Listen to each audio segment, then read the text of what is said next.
നമസ്കാരം. തമിഴ്നാട്ടിലെ പഴനി ക്ഷേത്രത്തിൽ അഹിന്ദുക്കൾക്ക് പ്രവേശനം വിലക്കിക്കൊണ്ടുള്ള ഉത്തരവ് മദ്രാസ് ഹൈക്കോടതി പുറപ്പെടുവിച്ചിരിക്കുന്നു. ഹൈക്കോടതി മധുര ബെഞ്ചിലെ ജഡ്ജി ജസ്റ്റിസ് എസ് ശ്രീമതിയാണ് ഈ വിധി പ്രസ്താവിച്ചിരിക്കുന്നത്. പളനി ദണ്ഡായുധപാണി സ്വാമി ക്ഷേത്രത്തിലും ഉപക്ഷേത്രങ്ങളിലും ഹിന്ദുക്കൾക്ക് മാത്രമേ പ്രവേശനം അനുവദിക്കാൻ പാടുള്ളൂ എന്നാവശ്യപ്പെട്ടുകൊണ്ട് ഡി സെന്തിൽകുമാർ നൽകിയ ഹർജിയായിരുന്നു കോടതി പരിഗണിച്ചത്.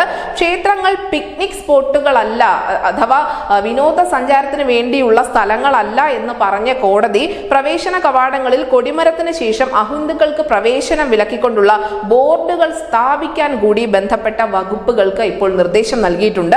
വ്യക്തികൾക്ക് അവരുടെ മതത്തിൽ വിശ്വസിക്കാനും ആചാരങ്ങൾ അനുഷ്ഠിക്കാനും അവകാശമുണ്ട് എന്നും മറ്റ് മതവിശ്വാസികൾ ഹിന്ദു മതത്തിൽ വിശ്വാസമില്ല എങ്കിൽ ക്ഷേത്രങ്ങളിൽ പ്രവേശിക്കേണ്ട കാര്യമില്ല എന്നുമാണ് കോടതി പ്രത്യേകമായി പരാമർശിച്ചിരിക്കുന്നത്. ബൃഹദീശ്വര ക്ഷേത്രത്തിൽ, തഞ്ചാവൂരിലെ ബൃഹദീശ്വര ക്ഷേത്രത്തിൽ അന്യമതത്തിൽപ്പെട്ട ആളുകൾ ക്ഷേത്ര പരിസരത്ത് നിന്നുകൊണ്ട് മാംസാഹാരം കഴിച്ചതായുള്ള ചില റിപ്പോർട്ടുകൾ പുറത്തു വന്നിരുന്നു. അതിന് തൊട്ടു പിന്നാലെ മധുരയിലെ മീനാക്ഷി സുന്ദരേശ്വര ക്ഷേത്രത്തിൽ ഇതര മതത്തിൽപ്പെട്ട ആളുകൾ അവരുടെ പുണ്യഗ്രന്ഥവുമായി ശ്രീകോവിലിന് സമീപം പ്രാർത്ഥന നടത്താൻ ശ്രമിച്ചു തുടങ്ങിയ കാര്യങ്ങളൊക്കെയും ജഡ്ജി എടുത്തു പറയുന്നുണ്ടായിരുന്നു.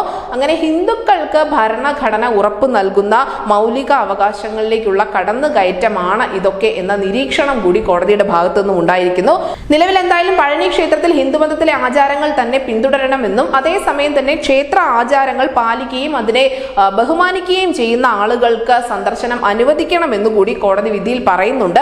ഇത്തരത്തിൽ പ്രവേശിക്കുന്ന ആളുകൾ അഹിന്ദുക്കളായ എന്നാൽ ഹിന്ദുക്കളുടെ ആചാരങ്ങൾ പാലിക്കാൻ തയ്യാറായിട്ടുള്ള വിശ്വാസത്തെ ബഹുമാനിച്ചുകൊണ്ട് മാത്രം അവിടേക്ക് എത്തുന്ന ആളുകളെ പ്രവേശിപ്പിക്കുന്നതിന് ക്ഷേത്രത്തിൽ പ്രത്യേകമായി ഒരു രജിസ്റ്റർ മെയിൻറ്റെയിൻ ചെയ്യണം എന്നുകൂടി മദ്രാസ് ഹൈക്കോടതി പറഞ്ഞിരിക്കുന്നു. പലവട്ടം അവിടുത്തെ BJP ആരോപിച്ചിട്ടുള്ള ഒരു കാര്യമാണ് ക്ഷേത്രങ്ങളിലും മറ്റും വലിയ രീതിയിലുള്ള കടന്നുകയറ്റം ഉണ്ടാകുന്നു. ക്ഷേത്ര മര്യാദകൾ പാലിക്കപ്പെടുന്നതിന് വേണ്ടി ഒരു നടപടിയും DMK സർക്കാരിന്റെ ഭാഗത്തു നിന്നും ഉണ്ടാവുന്നില്ല തുടങ്ങി നിരവധി ആരോപണങ്ങൾ കത്തി നിൽക്കുന്നതിനിടയിൽ തന്നെയാണ് ഇപ്പോൾ തമിഴ്നാട്ടിൽ ഹൈന്ദവർക്ക് അല്ലെങ്കിൽ ഹൈന്ദവ സംഘടനകൾക്കൊക്കെ ആശ്വാസമായിരിക്കുന്ന ഒരു വലിയ വിധി എത്തിയിരിക്കുന്നത്. News desk Malayalam.